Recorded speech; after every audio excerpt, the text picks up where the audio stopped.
Using Cerebro, I have scanned the minds of Magneto's acolytes.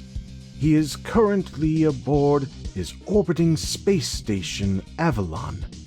We must waste no time in stopping Magneto's plans of destruction.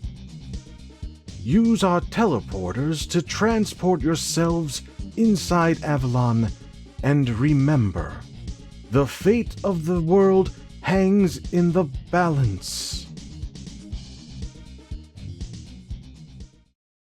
So, Exodus. Xavier's children are no doubt coming to Avalon. They must be taught who their true master is. With pleasure, master. They shall bow down before your presence and renounce Xavier's ways.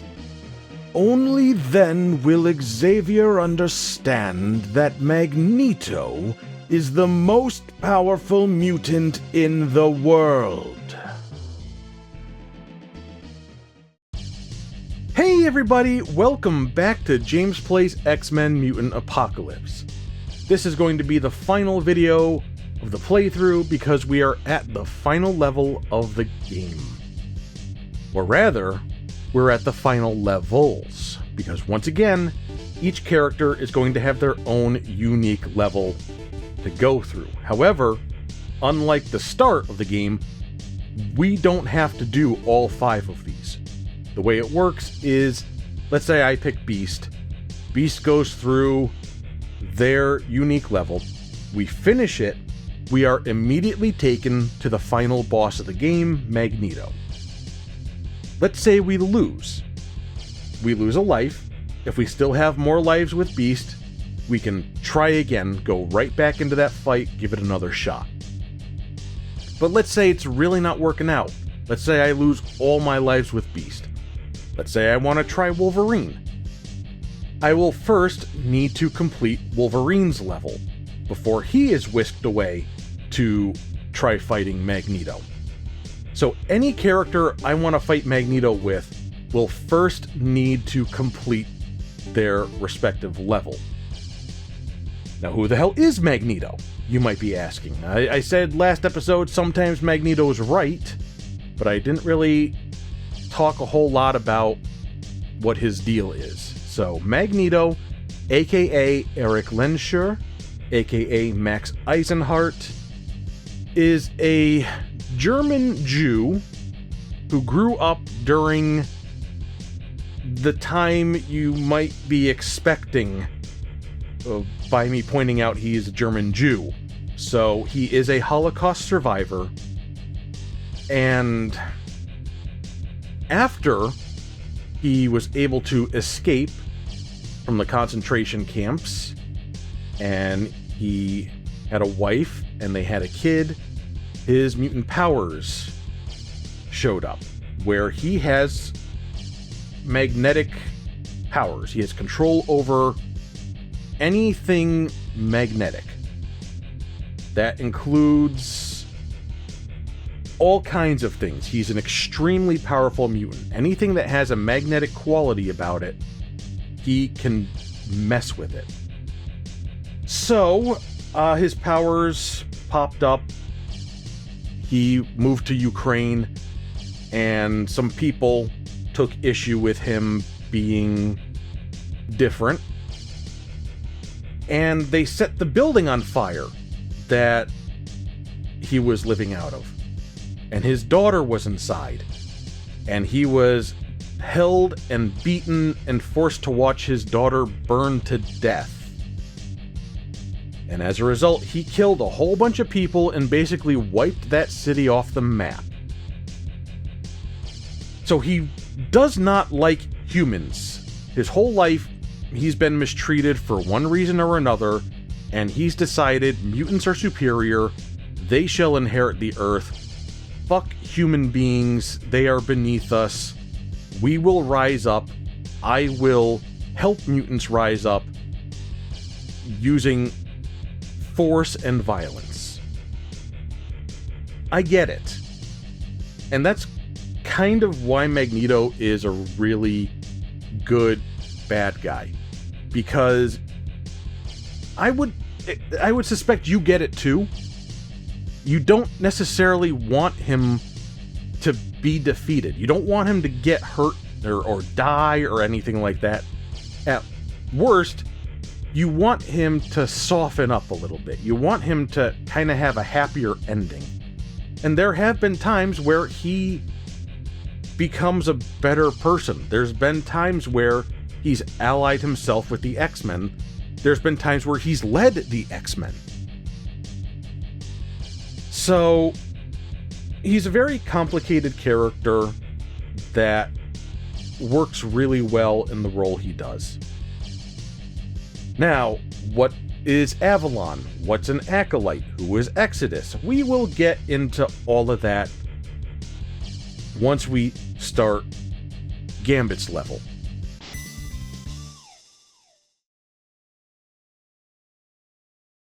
I try not to do too much yapping while we're just at a character select screen. So we're here. Gambit's level is pretty good for a first outing to get a feel for what kind of things to expect in these levels. Like that robot that's roaming above us. It will shoot lasers. It can get a little electrical field around it that will hurt you if you touch it, and also makes it impervious to damage. So we're here in Avalon. It is a space station. Magneto has a habit of operating out of those because he doesn't like Earth very much, and Earth doesn't like him very much. So typically, Asteroid M would be the name of his base. Avalon is a combination of the remains of Asteroid M with the remains of Greymalkin, a spaceship controlled by Cable. It's his base of operations, and he uses it to travel through time, or at least he did until it became part of Avalon. And Cable, one of those future children of Cyclopses that I mentioned before. Now let's move forward. Two things are going to happen, and when they do, I'm running back to the left. So here is an Acolyte. I don't believe it's based on any particular character, but the Acolytes, there was a point in time where Magneto just decided he was going to leave Earth, live in Asteroid M, and just stop doing everything. Just live in isolation and solitude and sorrow. A group of mutants stole a spaceship and flew out to see him, and they were like, "Hey, Magneto, you're our savior, you're the Messiah. We need you to do your assholery and save mutants. We are devoting ourselves to you." And he was like, "Fine, I guess I will go ahead, go back to doing shit. Let me go steal a bunch of nukes. Let me go attack Genosha. And you guys will be my people, my followers." Anyway, as you saw, or hopefully saw there, the Acolytes in this game, it's a generic mook who teleports around randomly anywhere on the screen, and they will throw energy balls at you. Not too difficult when you got like one, maybe two of them. That's foreshadowing. So I moved all the way to the left here to reset this obstacle. These platforms go up and down, and they have lasers mounted at the bottom of them. There's another robot we can eventually throw a car at. There's that electrical shield. Stop moving, please. Thank you. When we go up again, we'll have two robots on the next level. And an Acolyte will show up. They come in two varieties. They look the same, but one variety takes more hits to defeat than the other. Okay.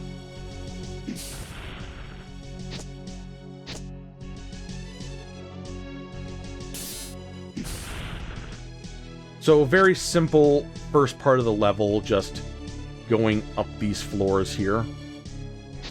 Here's another acolyte to beat up. And it's gonna be time for the mid-boss. Exodus. Exodus will fly around, he'll teleport, he'll back away if we try to advance on him, look for opportunities to strike, like that dive kick there. He also has a grab attempt that he likes to do. There it is. He would pick us up, bring us into the air, and slam us down. And his third attack, I need to hit him before he starts doing it. There we go. Shooting lasers out of his eyes.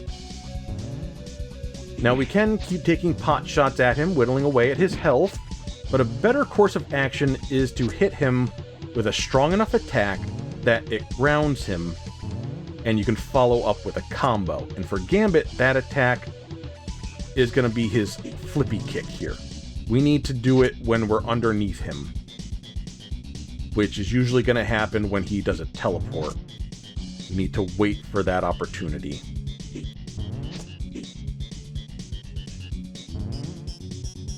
Or just keep taking pot shots. But there we go. Right above us. That's a nice combo. Another pot shot there. Another pot shot there. And a flip. And we took him down to half health, which is all we need to do to win the fight. After that, he flies off. So, Grand Duke Benet du Paris. He was born in the 12th century and worked as a French crusader. His powers manifested, and he was noticed by Apocalypse, who I believe attempted to turn him into one of his horsemen, but he ultimately defied Apocalypse and was entombed for centuries. Magneto found him, woke him up, and said, "Hey, be my right-hand man." And Exodus was like, "We." So Exodus is a extremely powerful psionic or telekinetic. He flies using the telekinesis to basically move his body around. The lasers that come out of his eyes are telekinetic energy, and he's just extremely strong, extremely long-lived, and he's mostly a bad guy, but like Magneto, he's a bit complicated. Now, as you saw, half of his health was taken away, and he left. Now, if we beat Gambit's level, which we will, that locks in Exodus as having half health. Meaning the next character whose level I do, when they encounter Exodus as the mid-boss, he will already have half his health gone. They're responsible for taking down the other half. If they complete their level, that locks in Exodus as being defeated, meaning the remaining 3 X-Men will not have Exodus show up in the middle of the level. They get a pass. But the way I'm doing things here is I will not be bypassing Exodus. I'm going to be showing off how each character can deal with him without taking damage, hopefully. Fingers crossed. Now we can move on. Another acolyte's going to show up here. And you might have seen in the top right of the screen there, there's a little laser. They are mounted on the ceiling, and they can shoot in 3 directions. They try to track you as close as possible.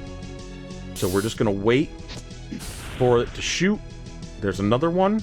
Wait for it to shoot, then jump and fire upward. Another one.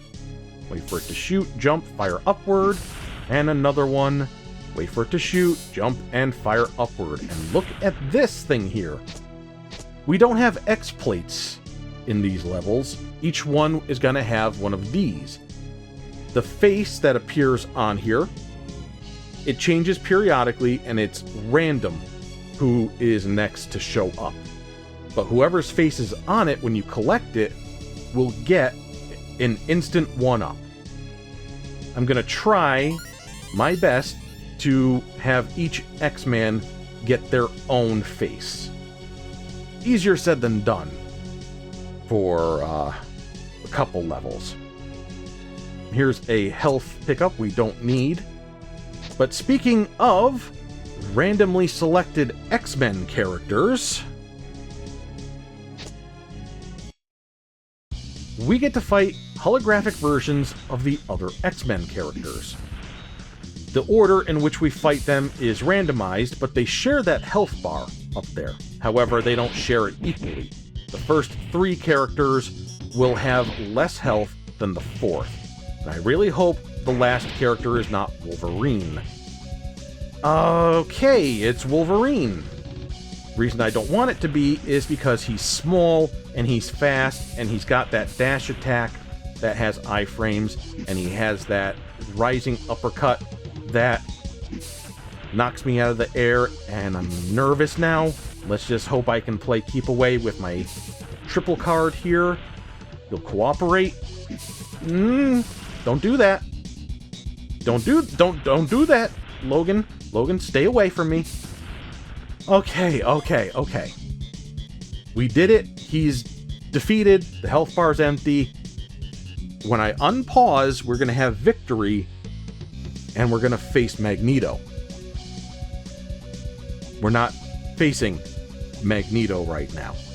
We're going to go back in time, and we're going to choose another character and show off their level. This time, we're not going to go around the clock here. We're saving Psylocke for last. The next character that we're going to use is Beast, the second easiest of the 5. So to start, we're just going to go along the path until an Acolyte shows up. Then we're just going to punch him and kick him, and he's down. Move forward and headbutt this robot before it can do anything.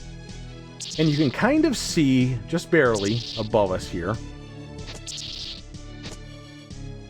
there's going to be floors and ceilings that are like this, that have these blue sparks traveling across them. If the blue spark touches us, we take damage. We can walk on the ceiling and walk on the floor just fine. It's just the spark itself that is a danger. Here's another one. Just time it so that we can jump safely up this ledge. And punch another Acolyte to death, and headbutt another robot to death. Here is the floor one. Just jump up and back down, time it. Nice. And we're already at Exodus. Now the way we're going to ground him with Beast is to do our butt stomp if we can actually get close enough to him to do it. There we go. So if we knock him out of an attack, he falls down like that before he gets back up and lets us hit him. But it's still the same thing. That is probably the easiest of the Exodus fights. Moving along, headbutt, yet another robot. So, this may look like we've got 2 paths, an upper one and a lower one. The lower one, we've got this floor with the spark going across it. We'll have a gap, and then another floor with another spark going across it. And all that leads to is Acolytes and a health pack and a dead end. So we have no reason to go down there. We'll go up here and spawn an Acolyte in.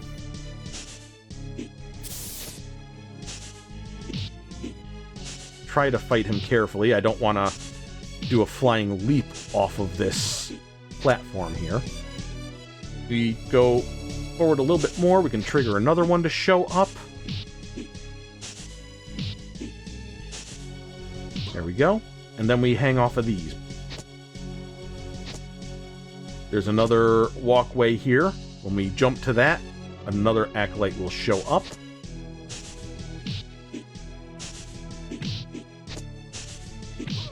Okay. This walkway is small.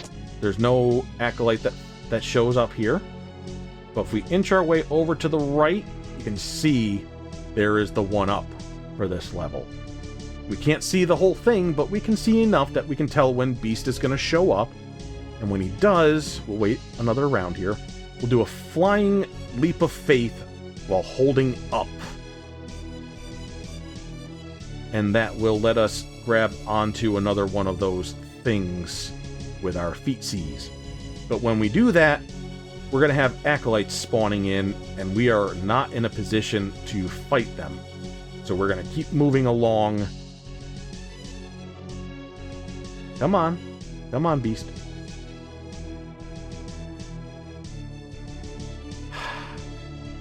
There we go. Okay. Holding up, and go. Just go, go, and go. Alright. They're gone. You can see that spark. And this is the boss of the level.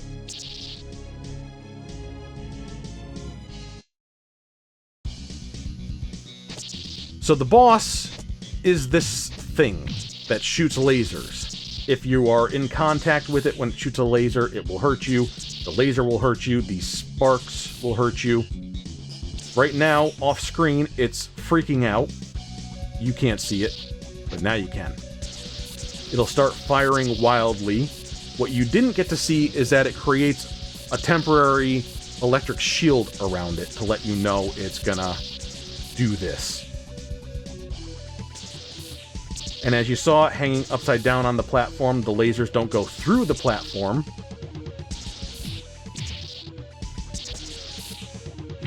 Here you go. Now you can see the freak out. And we just take it easy. We can get a little bit more aggressive. We just need to be aware that there are sparks traveling up the wall on this side as well as the other side.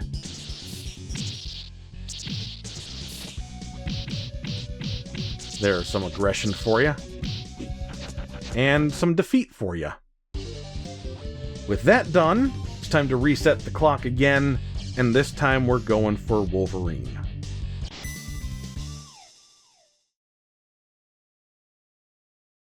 Wolverine's level isn't any more difficult than the previous ones. It might even be easier than Beast's by a hair. We're going to move forward just enough to spawn in an acolyte, and then slash him to death. Move forward, and we get an obstacle here. 2 of them, actually. They charge up and shoot off these big purple fireballs. Now, the beam of light isn't dangerous, only the fireball is. So we just need to time our ascent to avoid getting hit.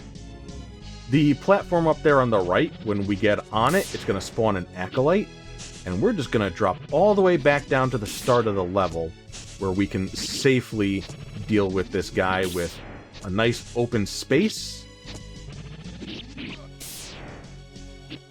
And now we can just return back to our path upward. We're going to jump and climb up this green thing here, but above it is a laser turret, like the ones in Gambit's level. And it's too far up for us to easily reach and destroy it. So instead, we're just going to ignore it. Go far enough right and it'll stop shooting. And now we have one in front of us. Wait for it to shoot, then approach and slash it. Then we can deal with this acolyte. We're going to climb up this thing, but for now, we're just going to grab onto the side of it because there's another laser turret above us. Wait for it to shoot, then go up, then jump and slash it to destroy it. And here we are dropping into our Exodus fight. Now this one's a little different from the previous fights because this time Exodus has a friend.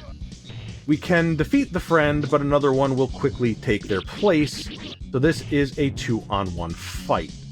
Now the good news is Wolverine is short and the energy balls will go right over his head. We just need to be careful about catching a stray while jumping around trying to hit Exodus. The way I like to ground Exodus then is to do our dive attack, because that will get us out of the air quicker.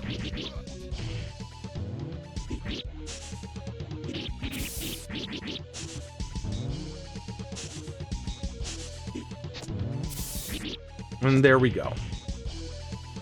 Just got to be aware that you got two people in play for this fight. And you're going to have to be aware of that fact for Cyclops and Psylocke as well. And it has nothing to do with order. Remember, we are rewinding time here, so we haven't technically done Gambit and Beast levels. Just for some reason, they felt the need for 3 of the Exodus fights to be a little bit more annoying.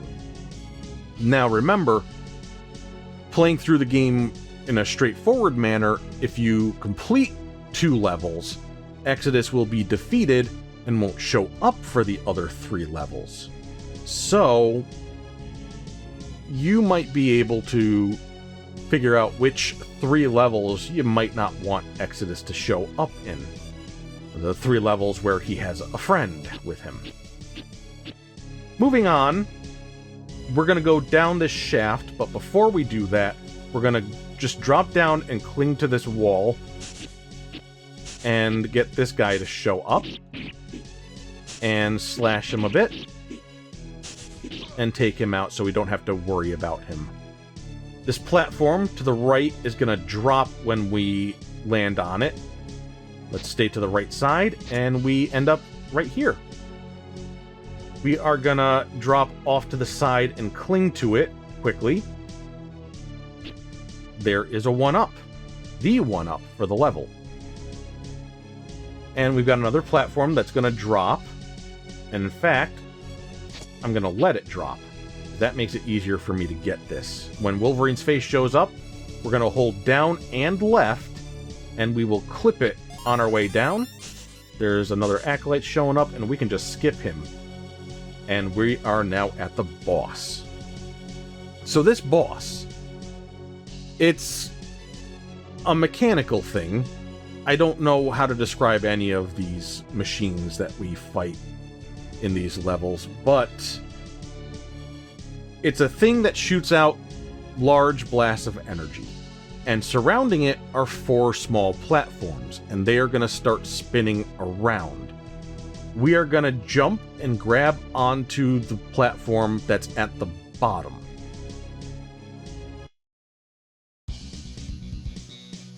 So we're going to jump, grab, and climb, and immediately crouch and start slashing. And then we can turn around as the platforms spin to keep hitting this thing.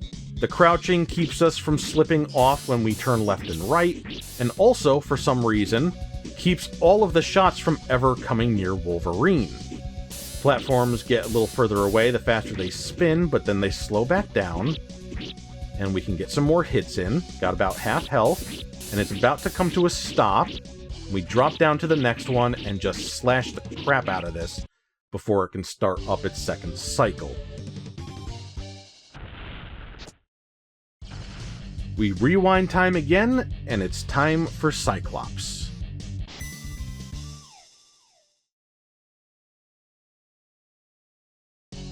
I'd say Cyclops' level is a little bit more difficult because he has a few more acolytes to deal with. However,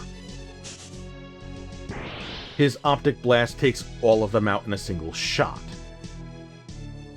We've got these platforms going around this track, and we want to have the camera scrolled far enough to the right when we go up to spawn another guy, and we'll drop down and fight him here, where it's nice and open. We can shoot him and then be back on our way. Now sometimes when I jump off of this platform to the ground here, a guy shows up. This time he didn't, but one will definitely show up as we advance here. And then there's a robot right ahead that we just do a crouching shot for. At this little section here, at least one guy is going to show up. Okay, sometimes it's 2. And there's another guy. And we're going to go up and spawn another guy.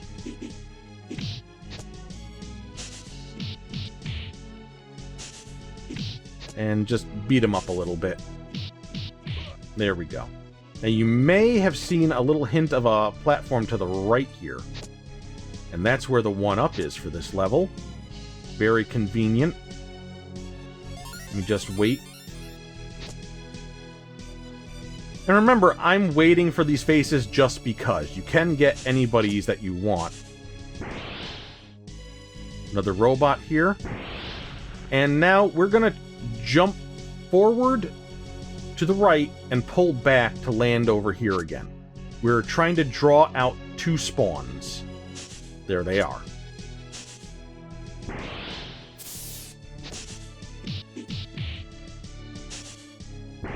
And there we go. So this is death down here. So don't fall off the platforms. That's why I wanted to fight those guys there instead of have them spawning here. And now it's time for Cyclops to deal with Exodus. Now, as I said before, Cyclops will also have to face Exodus +1. And we could just shoot Exodus out of the sky, but Cyclops' jump kick is strong enough to take him down. So we could punch him and then finish him off with the slide kick if the Acolyte is firing a shot at us. And we can just dive right under that safely. So there we go. Another Exodus fight down. And the only thing between Exodus and the final boss is this health pickup that we don't need. We're going up these platforms, but from the right side comes an energy blast that we need to avoid. That core is going to routinely shoot them out. Some of them will be blocked by those shields that circle around it. And you saw the words break appear when the fight started.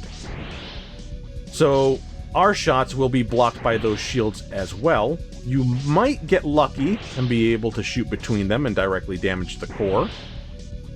But the intended way of doing this fight is you break these shields to provide more vulnerability for this core. However, doing so also provides more opportunities for these shots to come out at you. So I'm just doing this strategy of staying back and waiting for the blast to come out and jumping over them and hitting an optic blast on the way down. And there we go. Another boss down. That's 4 out of 5 levels. And here, we've saved the worst for last. It is significantly harder than these other levels to do damageless. It's significantly harder than the other levels even without trying to do it damageless. So wish me luck.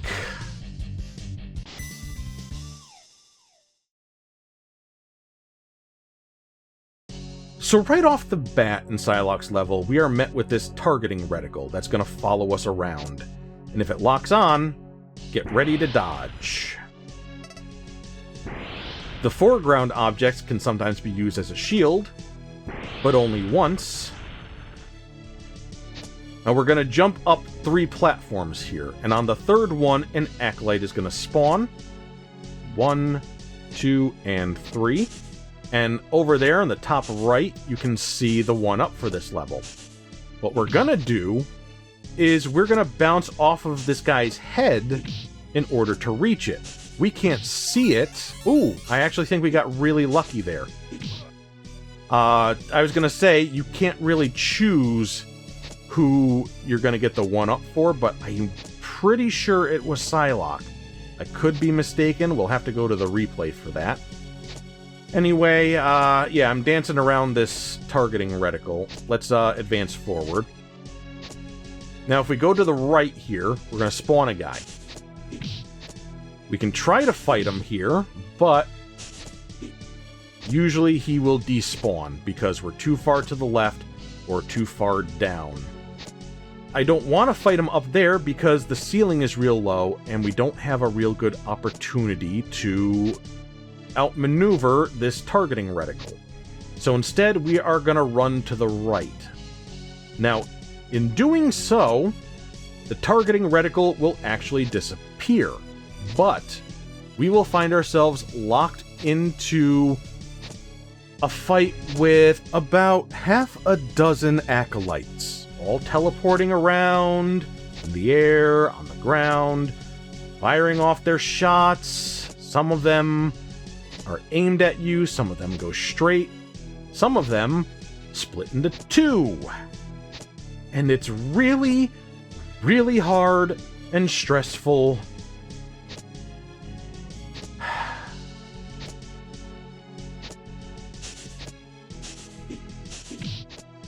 So jump kicks and slide kicks are good for knocking the acolytes down, which means they have to get back up before they can teleport away.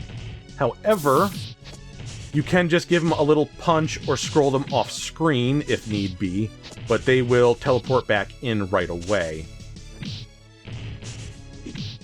Now, doing just pot shots like this is not super effective, so I try to find opportunities where I can single somebody out to hit them multiple times. Easier said than done.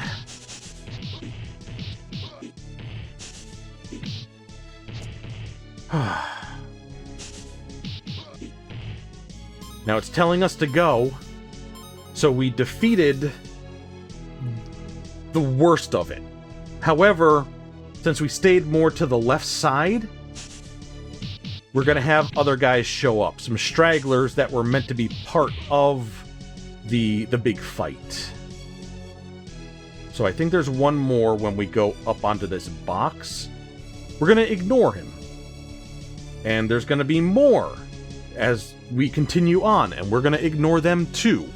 We're just going to try to outrun them and get into the Exodus fight. So run, run, run, run. Go away, bad men. We did it. Once again, Exodus with a buddy. Once again, a jump kick is enough to ground Exodus.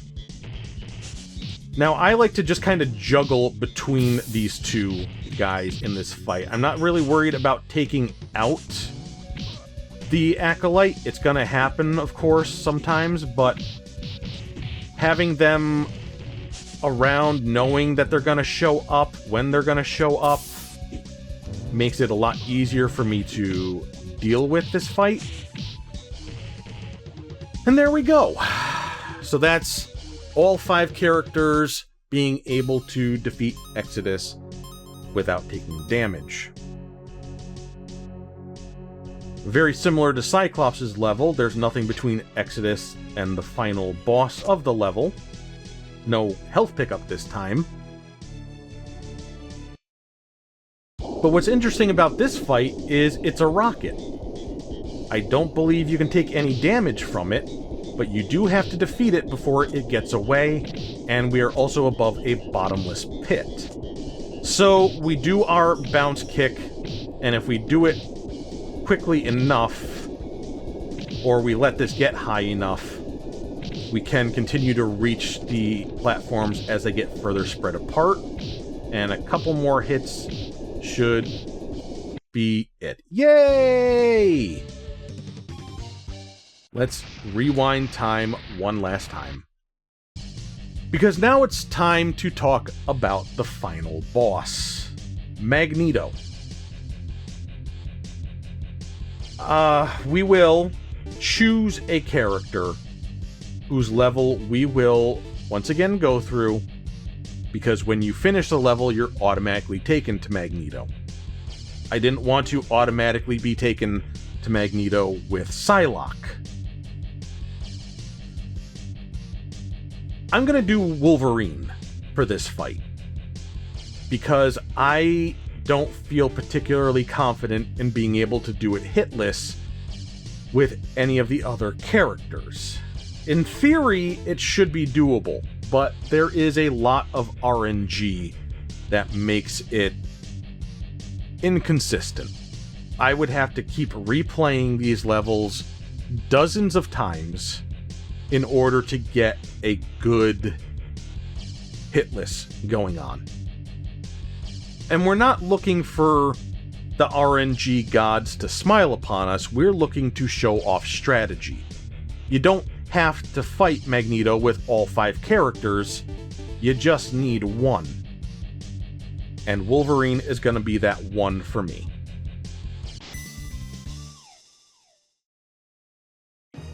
Welcome to the Magneto fight.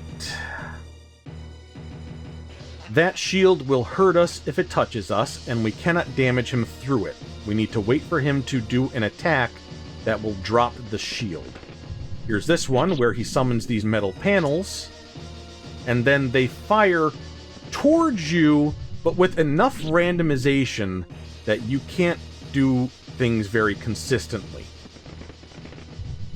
You see here, I'm doing that dash to just try to create some distance, which gives me a better chance of surviving. And you can also see I'm doing very little damage to Magneto. But here's the trick. Let's say I died right now. If I start the fight again, his health won't regenerate.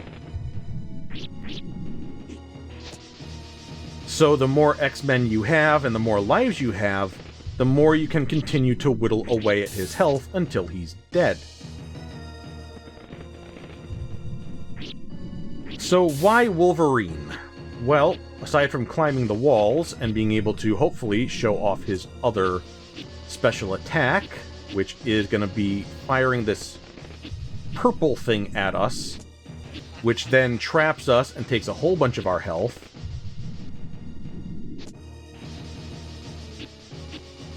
Let's see. There we go. Okay, so let's avoid that and go back to things. Wolverine, his damage box is significantly bigger than the damage boxes for the other characters. So when I'm doing that dash, he's able to damage these metal panels more so than other characters, whereas they might get hit from the back or on the head or something. We can also do that uppercut, which has a very large damage box. And we're just gonna chip away like this.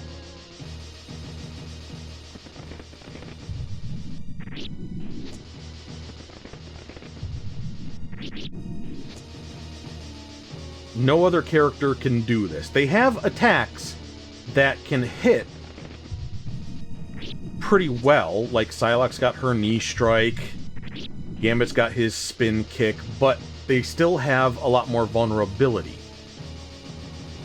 And with the randomness of where these metal panels will fly at, you can get hit very easily. Just something can go wrong. Something might go wrong here because I'm trying to do a Shoryuken with consistency.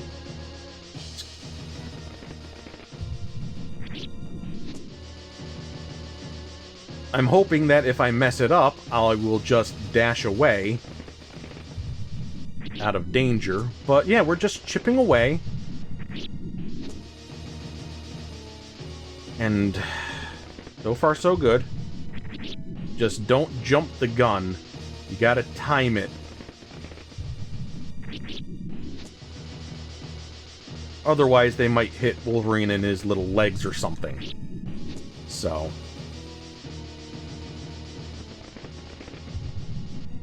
Other characters would be using these panels, or platforms that go up and down, to kind of get on Magneto's level and punch him a few times before the shield goes back up. But that also requires not only being able to dodge those metal panels, but also that purple energy attack, which tracks you. And you're real close to him when you're up there. It's harder to avoid it. So yeah, for hit lists, we're just doing Wolverine. And we're so close to finishing this fight, And we done did it! That is the game beaten without taking a single hit. So, as you've probably already figured out, I am a crazy person. And if you didn't know that before, you definitely know it now, having watched this playthrough. So it shouldn't surprise you to find out you're now going to see me do hitless victories on Magneto with all the other characters, ordered from least frustrating to most frustrating. So with Psylocke, as you can see here, we're doing a strategy almost identical to what we did with Wolverine. Magneto pulls in the metal plates, we get under him, and do an upwards attack that safely breaks through the metal plates and hits Magneto in the process. But I found this to not be consistently safe with Psylocke the same way I did with Wolverine. You know, I mentioned the damage box on his rising uppercut, and how it was big and covered his upper body, so none of the plates could hurt him while he was doing it. It's similar with Psylocke, but I think her damage box is aligned a bit more in front of her. You know, I've taken a metal plate to the back of the head when attempting this strategy, but it was rare, so this only took me about 10 minutes for everything to work out. Just get into the right position, pull off the rising knee strike, time it right, and hope everything works out.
Gambit was a little bit different, but the idea is still the same in that we're focusing on safely addressing the metal plates in order to reach Magneto with an attack.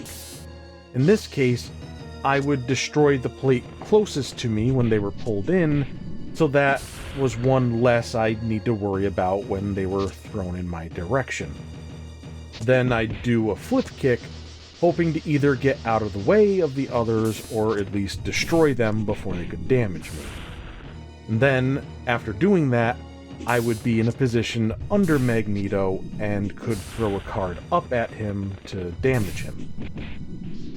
Now, this is not consistently safe to do, so I did try to mix things up a bit and use the platforms when I was in a position to do so.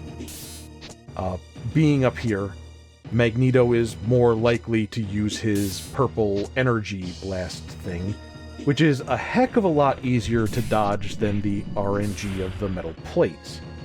But he might still do the metal plates, and it can be very dangerous up off the ground like this. Or he might try to chase you around and crash his magnetic shield into you.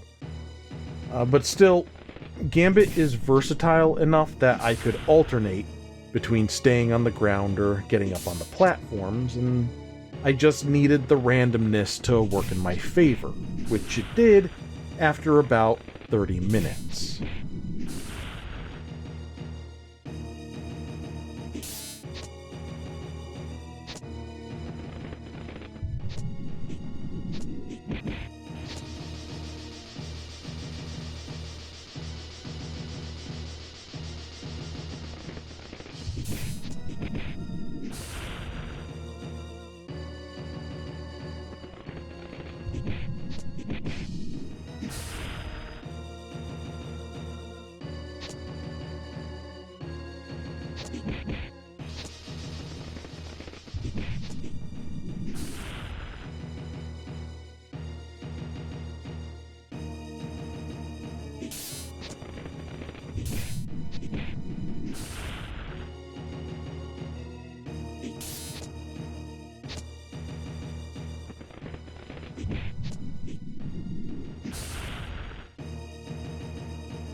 Now, this is where things took a bit of a turn, because it took me about 3 hours to pull off a hitless victory with Beast. The problem I was having is that Beast doesn't work very well on the ground compared to the previous 3 characters. He's very slow, his attacks leave him very vulnerable, he has no good way to deal with the metal panels, it was just a mess. So I needed to find a way to best utilize Beast's strengths. He can easily get on the platforms, and he's much better in the air than the other characters, being able to not only bounce his ass off the metal panels, but off of Magneto's shield as well. And being high enough and staying high enough on the screen when Magneto summons the panels also meant we'd only have to deal with 2 of them, which helped a lot. We could also get in and deal some significant damage with a punch and headbutt combo, making this the fastest defeat out of all the X-Men. Excluding the 3 hours it took to get there.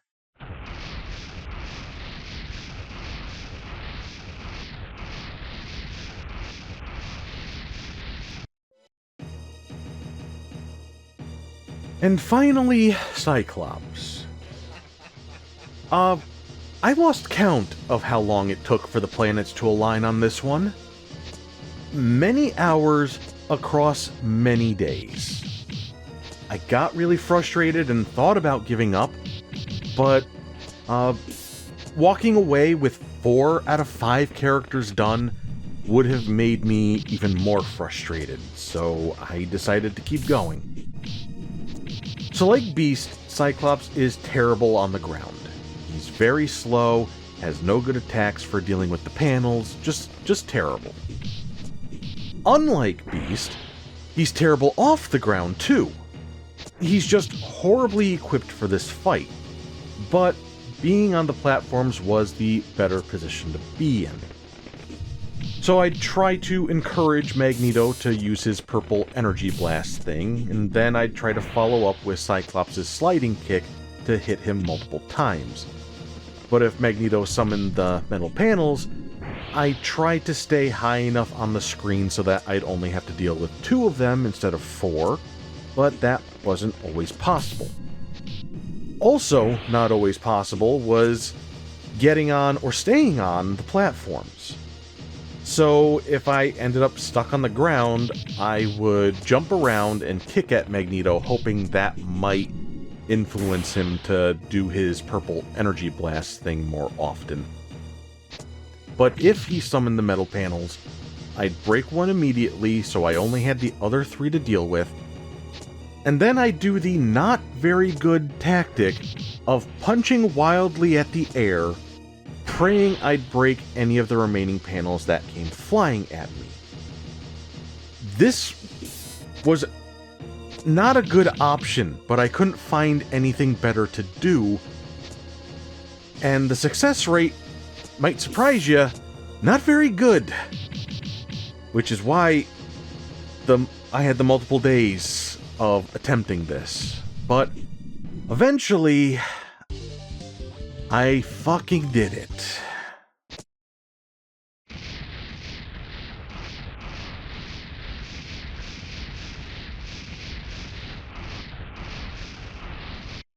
No!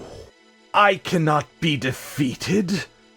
I am the true leader of all mutant kind.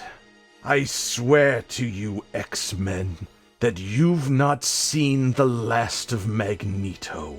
Soon the world shall tremble before my might, and not even you will be able to save it. You lost because you ain't the best there is, bub. And that's all. You had no chance of defeating a team so skilled as ours, Magneto. I guess you were dealt the joker from the start, Magneto. One who relies solely on power can never truly win, Magneto. Violence can never be the solution.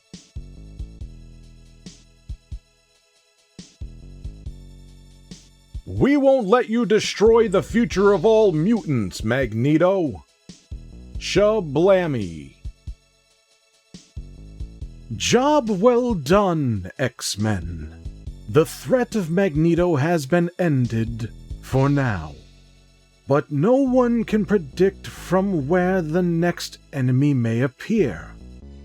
We must ever be on our guard, ever vigilant. The dream of a world where mutants and humans coexist in harmony must be realized.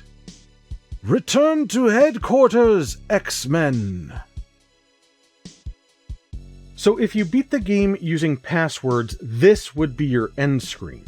But if you beat the game start to finish without passwords, you get this little extra bit of the Blackbird touching down on Avalon, and we get to see a few more X-Men that have come to show up to celebrate a job well done.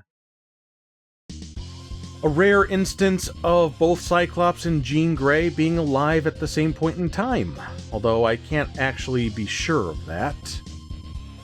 Beast appears to be teasing Jubilee for being a darn kid, and Jubilee's given Beast an attitude because she is a darn kid. Now it may look like Rogue is suffocating Gambit here, but this is actually how they kiss since they can't have direct physical contact. Also, she might be suffocating Gambit here. Bishop is giving Psylocke a thumbs up as a reward for her hard work. If she keeps it up, she might even find herself on the receiving end of a high five one of these days. And even though Storm came along, Wolverine pairs up with nobody because he's a cool loner. And there we go. X-Men Mutant Apocalypse has been completed. Or maybe demolished would be a better word to use, because I did it without taking any frickin' damage. Everything this game threw at me, I figured out how to get through it unscathed. Which, again, was not the original plan here. I promise I'm not doing a bit. It just happened. You know, I did the Gambit level without taking any damage, and that just got me thinking, why don't I try doing all 5 introductory levels without taking damage? Because for the inexperienced player, that can be a real big hurdle, that section right off the bat for this game. And the easier I make it look, the more information, the more strategy that I can share with you, maybe you'd be more inclined to give the game a real shot and see if you could beat it for yourself, you know? But I wasn't gonna do it after that. Except there was that little voice in the back of my head that kept telling me, yes, you are going to do it after that. You are going to see this through to the end, you crazy person, you. And yeah. So, even though I ended up forcing this challenge on myself, and even though it was frustrating at times, I really enjoyed doing it. I wouldn't have done it if it was just painful. So, it felt really good to be able to learn this game, understand this game, figure all these little things out, and share that with you. And I really hope you enjoyed the ride along with me. and I really hope you give this game a shot if you never have, because it's good. It's got that Capcom polish. It looks good, it plays good, and as you can see, there is strategy to be had in overcoming all those little moments that might have seemed very overwhelming once upon a time. So get out there and go play games. Be like me. I play games, and I'm awesome. So you go be awesome too, and then you'll be done with that, and you can come back and check out the next thing I do, which hopefully won't be a hitless run, but maybe something a little bit more casual, okay? So, thank you. I love you. Mwah. Bye-bye.